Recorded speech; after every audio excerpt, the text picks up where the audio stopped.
Hey everyone, Kevin here. How would you feel if I told you that right now, Federal Reserve Chairman Jerome Powell was creating money with his money printer at the rate of $1 million per second? Well, you might not believe me, but if I told you it was true, you might start thinking to yourself, oh my gosh, what if we experience hyperinflation? Like, didn't Germany have that problem at some point and had like the pictures with the people with the wheelbarrows of money or the kids with the little kites of money?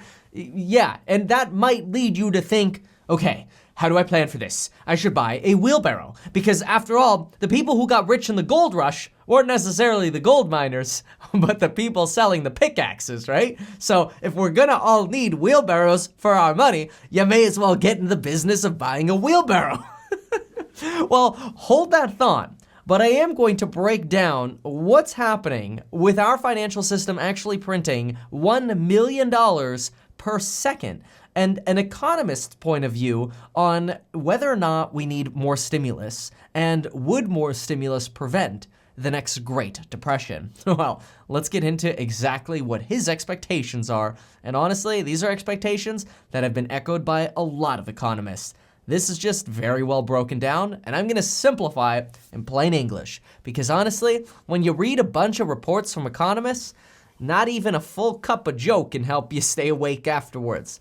I'm gonna try to prevent that through this. And of course, I'm gonna link the article down below called Terminal Deflation is Coming. You'll find that link right below the links to get 2 free stocks with Webull when you deposit $100. As expected, that promotion is back in action. So get your 2 free stocks with Webull. And of course, get your quote for life insurance. Within 4 to 5 minutes, you could sign up for life insurance and you could feel at ease like I do. Don't I look like I'm at ease? Anyway, let's get into the article. I'm gonna break this down in a very simple way. So here's the scoop.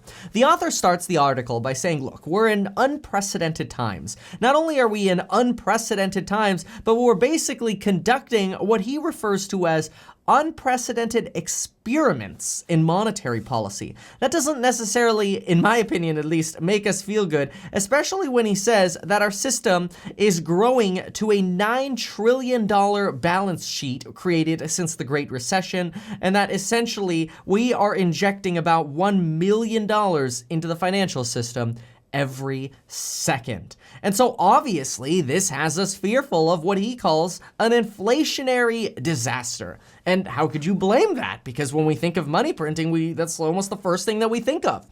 Or we think of what happened in the 1970s, which in the 1970s, we had something even worse. We had something called stagflation, where all of a sudden the economy was stagnated. There was an oil crisis. We left the gold standard, and basically we had massive inflation, which really the easiest way to think of massive inflation isn't necessarily by thinking of dollars themselves. It's to think of purchasing power, which just means right now, how much power do you have based on your net worth? Or you know what, make it simple. Based on the amount of money that you have in your pocket, how many loaves of bread can you buy?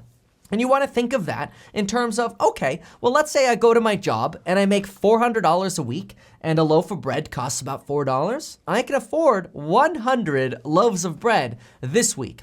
Well, what happens if I go do my same job next week? I make 7 YouTube videos every 2 days.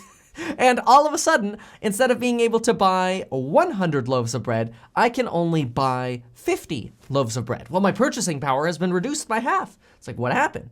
And then what if 2 or 3 weeks after that, I can only buy 1 loaf of bread? It's like, wait, I'm working all week for a loaf of bread? Dude, can you just pay me in loaves of bread now? How about you just pay me in 50 loaves of bread instead of money, because the money is worthless?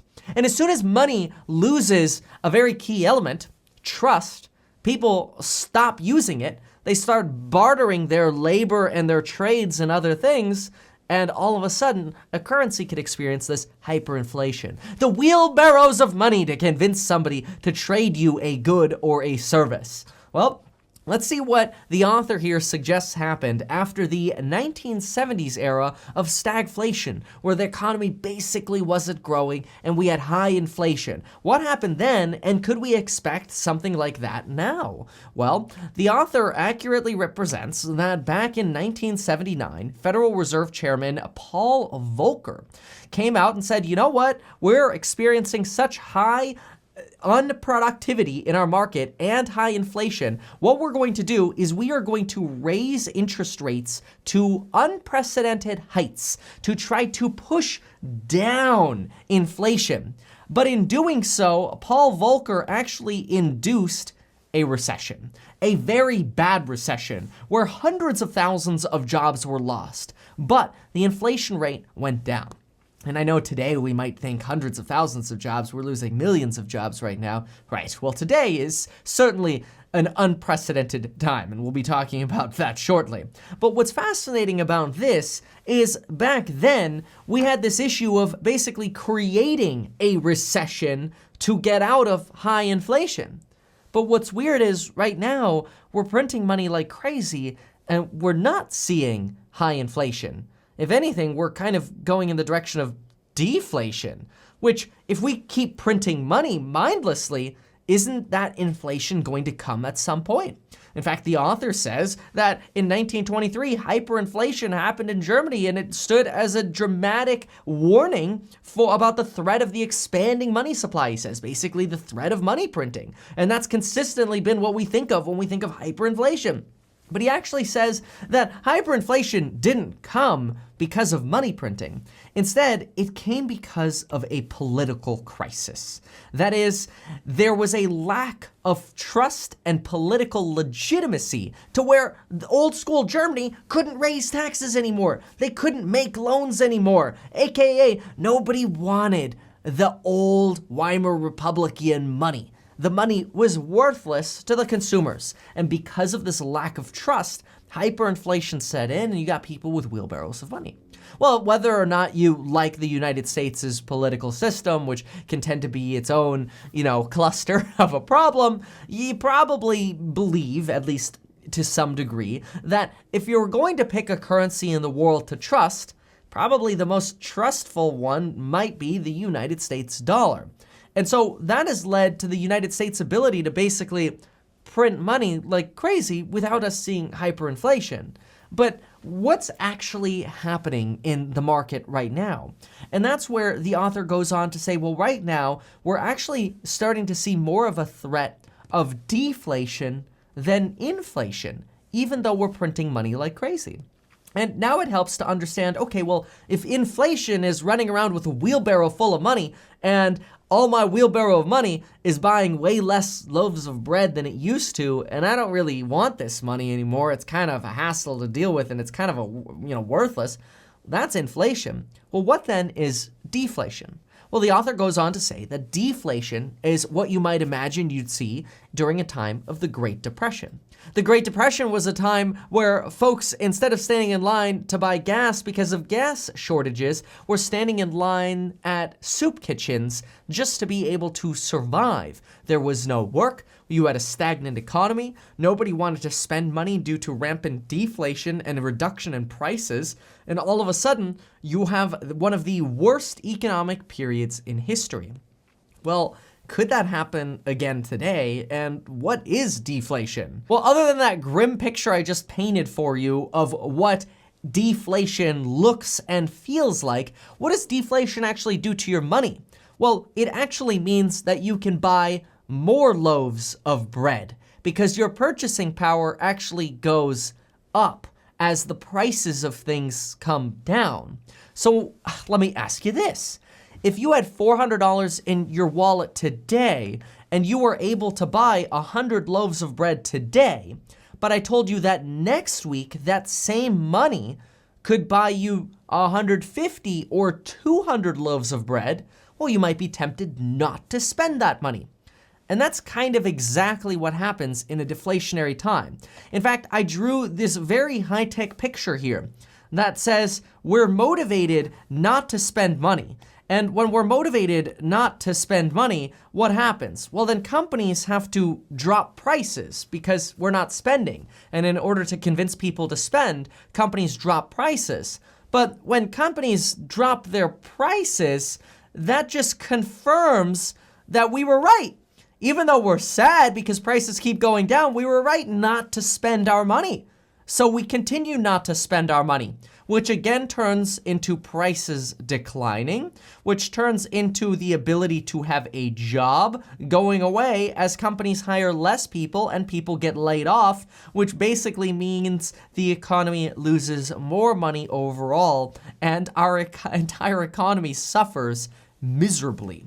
Deflation and the deflationary spiral, see if I kind of draw a little spiral here around all these little pictures I drew, that is the deflationary spiral. The deflationary spiral is very, very bad for our economy because not only do prices go down, not only do we spend less money, not only do businesses lay off people, but as the author here says, deflation encourages businesses not to invest, and that's because every time there's deflation, the burden of our debt actually gets bigger.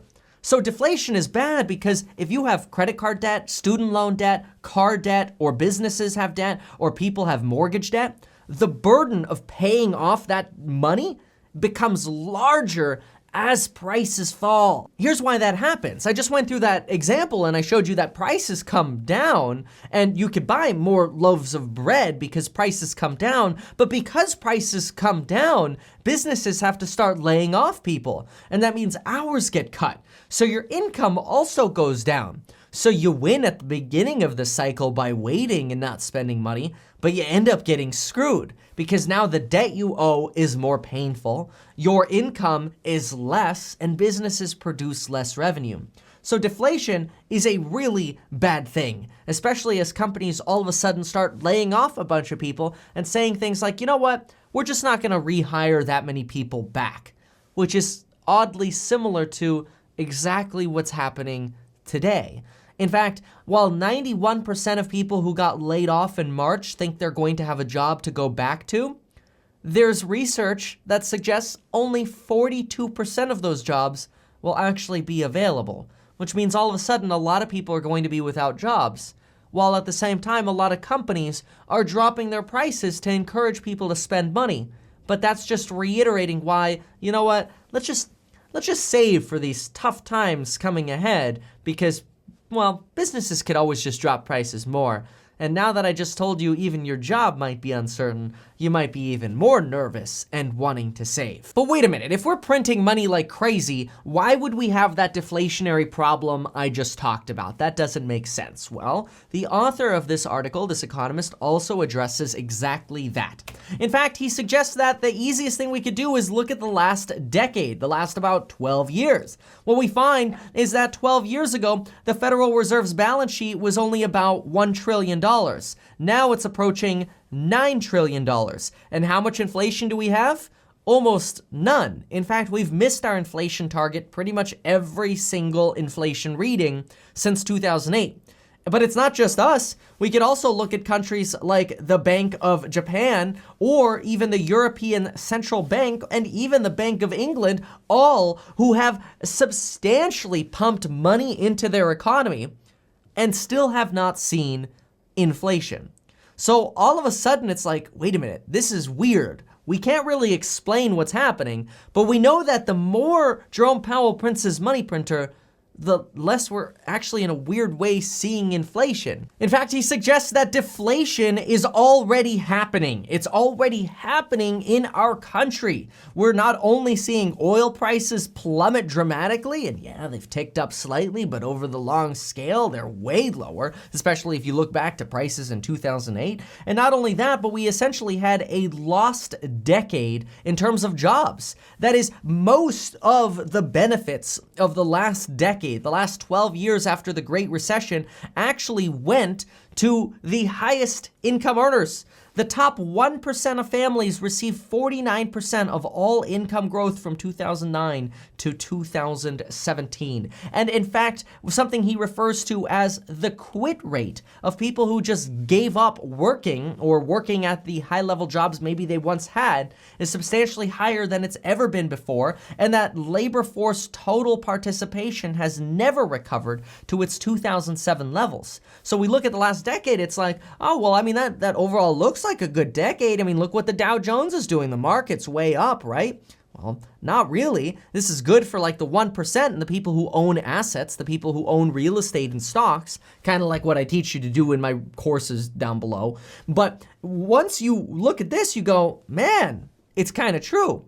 The wealth gap has split because of deflation actually already happening in our country. The only inflation we're really seeing is the wealth of the 1% and the richer getting richer and richer. And this does make sense because remember how earlier I suggested that, hey, if you have debt and deflation happens, it's actually harder to pay off that debt. It's kind of like if you lose your job and you have debt, it's kind of hard to make payments on your debt. And then if you get a job that pays you 20% less money, which the Fed Reserve believes might happen, then it's even harder to pay back that debt, right? If that happens across the entire economy, that's bad. But who actually wins when the Fed prints money? Who benefits when there's even 1 to 2% inflation? Not a lot, but just a little bit. Well, generally it's people with assets. And I hate to align myself with that side, but I own a lot of money in stocks and I own a lot of real estate. And I have mortgages against most of those real estate rental properties. And what happens is anytime there's some inflation, my wealth actually goes up because not only do all of the assets tend to go up in value, stocks get boosted in value, real estate gets boosted in value, but my income tends to go up. And so all of a sudden when I had $100,000 in debt, and let's say I was making $100,000 a year, it would take me 1 year of work to pay that off. But let's say now there's inflation, the property's worth more, but the debt's still $100,000. And all of a sudden, instead of me making $100,000, well, this year I'm making $120,000. It's actually easier for me to pay that money off. So this is why people in America who own assets win. When you own stocks and real estate and you understand the psychology of investing, you win. The only really bad thing that could happen to people who own assets, stocks or real estate, I mean, you could almost throw a dart and have won over the last 12 years. The only bad thing that could happen to not only the 1% or people who own stocks and real estate, people who own assets, is deflation. But deflation also screws people who don't have assets. So you kind of have to like pick between the evils. You go, well, if there's deflation, then everyone gets screwed. If there's some inflation, well, then at least it's a little bit easier to pay off debts. And it does disproportionately reward people who take risks and start businesses and buy real estate and buy stocks. But that leaves a lot of the country behind.